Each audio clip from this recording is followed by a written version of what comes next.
Hello. This is not a guide at all. This is me just drawing a thumbnail so that my Dawntrail playlist has Dawntrail on it instead of whatever the first dungeon is.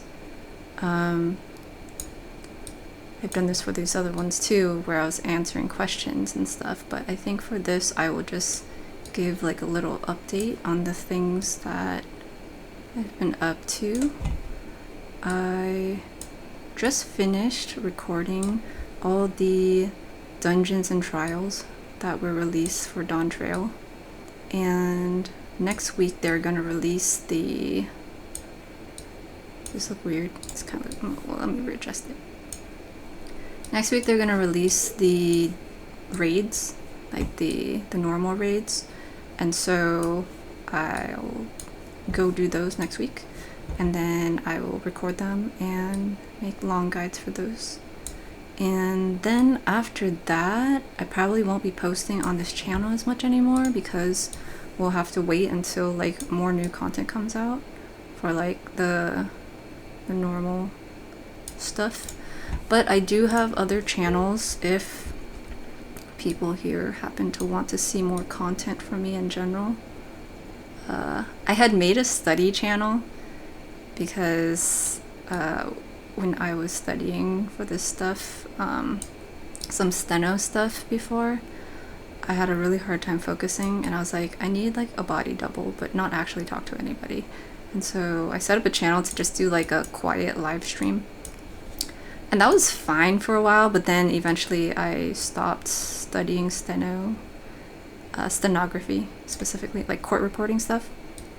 And because of reasons, I had some difficulties with like the administration and just stuff like that. And so that kind of shifted the channel to me doing other things. But then I started school again at a different school.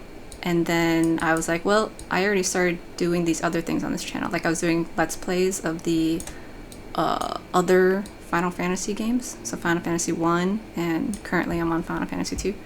And so I've kind of kept it at that. And so now I don't necessarily study on the channel, but I play through these older games and then I talk about how school is going and potentially like rant about things and while I'm playing through the game and stuff. And so if any of that's interesting, that's on one of my other channels. It's this one, Ghost Lines. This is the steno stuff. This is what it looks like. This says Ghost Lines up here, and yeah, so you can see I've played through the other Final Fantasy games here.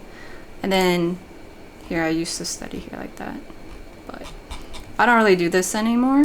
And for these Let's Plays, it's just whenever I happen to have some free time to like just sit and play through a bit of the game when I want to just chill and stuff. I'm always doing something for the most part, like getting into some random situation projects or something. And so every now and then it's nice to just have something consistent to go back to. Making guides for this particular channel doesn't really feel that as much anymore because I've essentially caught up on all the dungeons and trials, and so having the other Final Fantasy games to play has been kind of nice.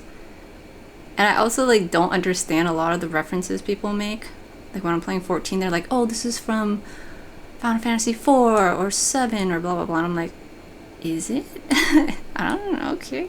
But then now, like when I played Final Fantasy 1, I was like, wait, that's from Final Fantasy 14. What's it doing here? And so it's a whole thing. So it's pretty entertaining.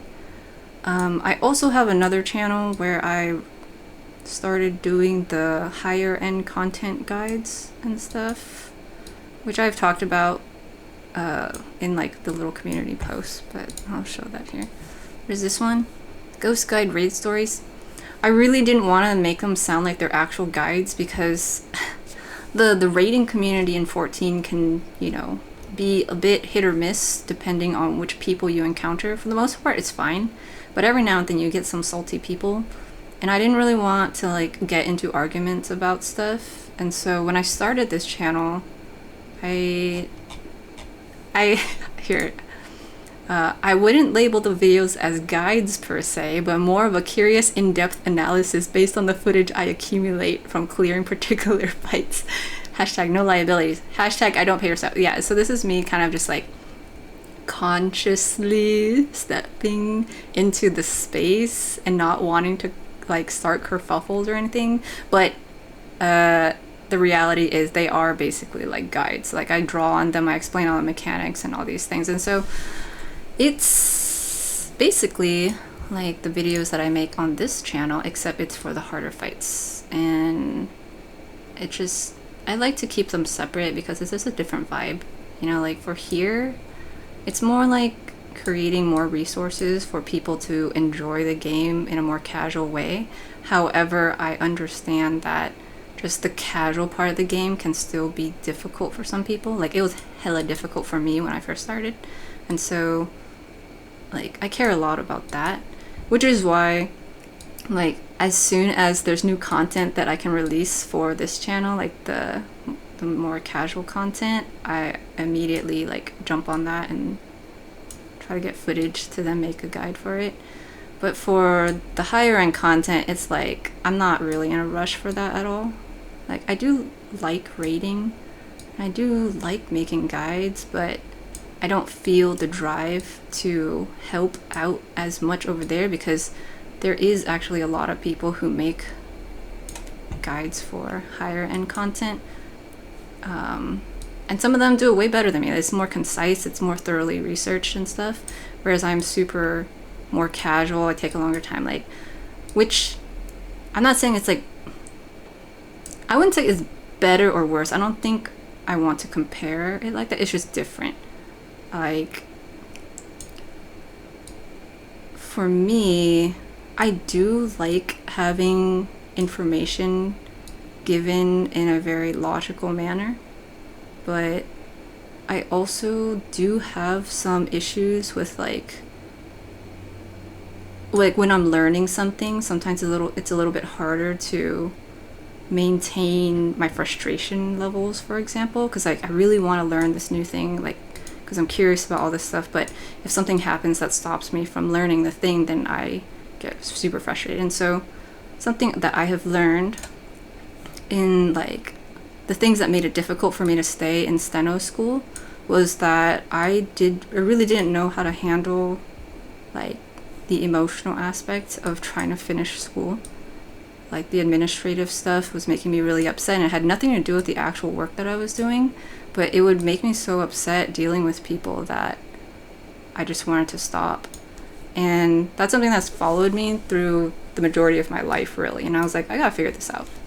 And so learning more about my neurodiversity and my accessibility needs and accommodation needs and things like that made me go to this new school where I'm actually studying special education, because I'm like, I need help for these like special education type things that they teach the kids, and getting help as an adult is like super hard. And so I will go to school and see what those teachers are taught to then teach the kids, and hopefully that content will translate for me so then I can teach myself those things. And it was a little difficult at the beginning, but I worked through a lot of stuff, and so school has been really good. I'm enjoying the stuff that I'm learning for the most part. Some of it's kind of boring, like some of it's a little redundant, like the general ed classes and stuff. But I still am trying to like embrace learning these things. Like with my ADHD, it's a little bit hard for me to do things if they're not interesting to me. I get really bored, and then I get tired and frustrated, and I don't know how to handle that.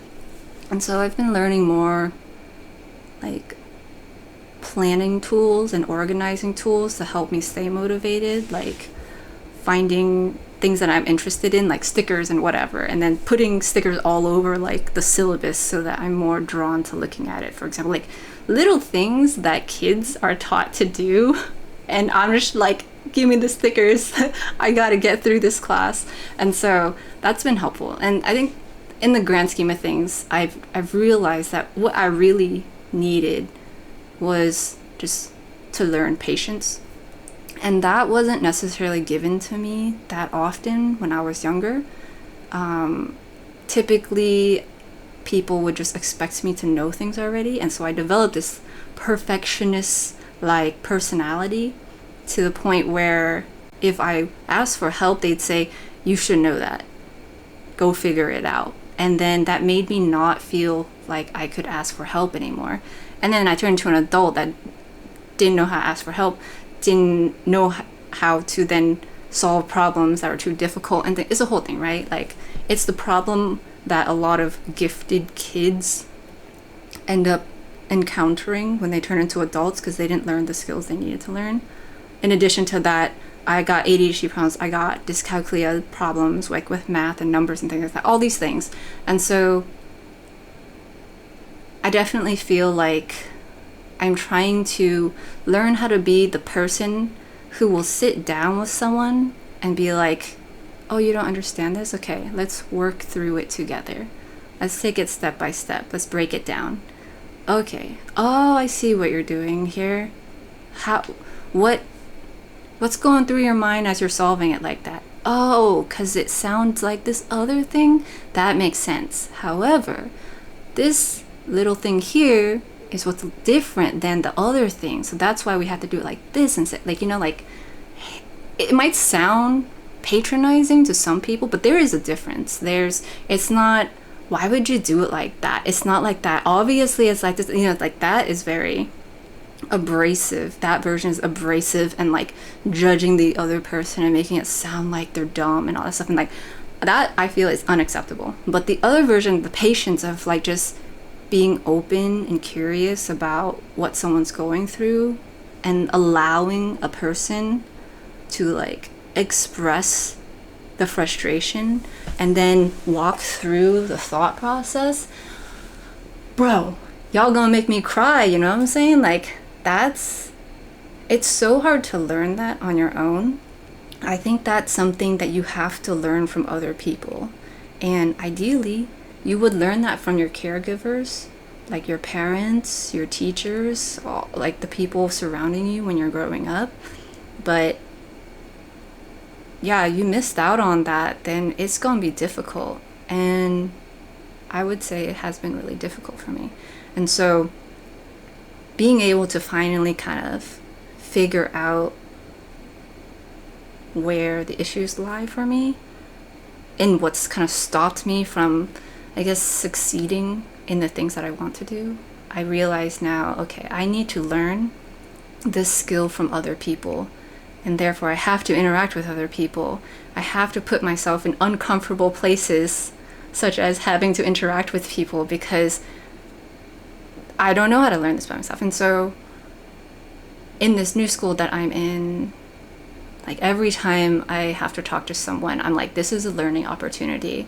I will practice learning how to be patient, even if this person frustrates me. I will figure out why I'm getting frustrated, and then I will try to articulate myself so that I can explain that I'm feeling frustrated. And ideally, hopefully, they'll help me, because literally they're like working at a school to help teach students things. And so, like for me, learning the special education content itself is nice and all, but it's the soft skills required to just interact with society that I'm trying to learn. I go into all this stuff in like my Let's Plays and stuff, and so I feel like I'm just regurgitating all these thoughts and stuff. But these are the things that I've been thinking about a lot these days, and like I care a lot about them because it's personal to me, and I think it also shows in the work that I do, like all these long guides I make. It's because I think I was projecting a lot in the work that I do, where I'm just like, well, I'm sure other people probably want someone to like help them out because they're having a hard time, right? And so there's none of that. I'll do it then. I'll make long guides because this is what I wanted when I was starting out and all this. I mean, like I'd be all huffy like that and like stomping my foot about justice and equality and also equity and things like that. But then taking the time to realize, wait, actually, I am still struggling with this. That's why I feel so personal about it. It's like, oh, I see. And then I'm like, okay, well, that's good. I'm glad that I'm taking the steps to learn these things for myself and try to find people who can be that for me, that resource, like a mentor for me. Things like, I forgot where I was going with that. I think I could have just ended that statement. But yeah, so things are going well. I feel a lot better about kind of the trajectory of my life right now. And so, like, it's always nice to go back to a place of calm. And it's exciting when, like, new things happen, like the expansion launching, and then I can go back to doing something that's familiar, like making these long guides and things like that. But now I'm gonna go back to it. You know, I took a break from studying so that I can make all these guides and stuff. And so, yeah, that's all. I'm doing well, and I hope that my content can help other people feel more like comfortable and happy when they run the content. Like, at the end of the day, it really is a video game, you know, and it's meant to be enjoyable. And so I want to create things that can help people enjoy themselves. I know sometimes people will say things like, dude, why are you getting so upset? It's just a video game. But it's like, well, it's probably because you're talking as if I'm a child, or you're like fighting with me about whatever. That's why I'm getting riled up. I'm not getting riled up because of the video game itself. But anyway, I'm going off on all sorts of topics. This is done. I'm good here. Oh, you see these? I've been trying to play WoW. This is like the third time I've tried to play it. I really want to understand better, like, what the situation is between 14 and WoW. Like, I know they're two very popular MMOs, and I know people have strong opinions about both, and I just want to experience it for myself to then form my own opinion about things.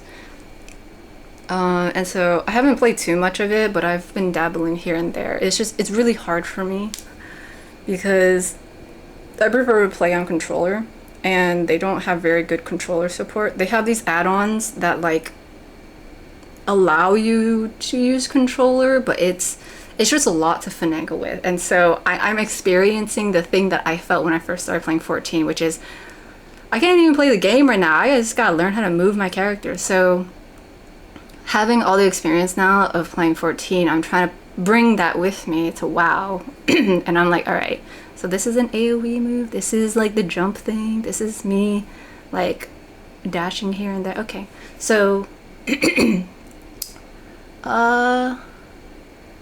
yeah, that's mostly what I've got going on. I got other games that I'm like low-key trying to play, but I haven't really touched them or anything. And yeah, I don't really have anything else to say. So I'll just leave it at that. I hope y'all enjoyed the Dawn Trail videos I made. Have a good summer. Bye-bye.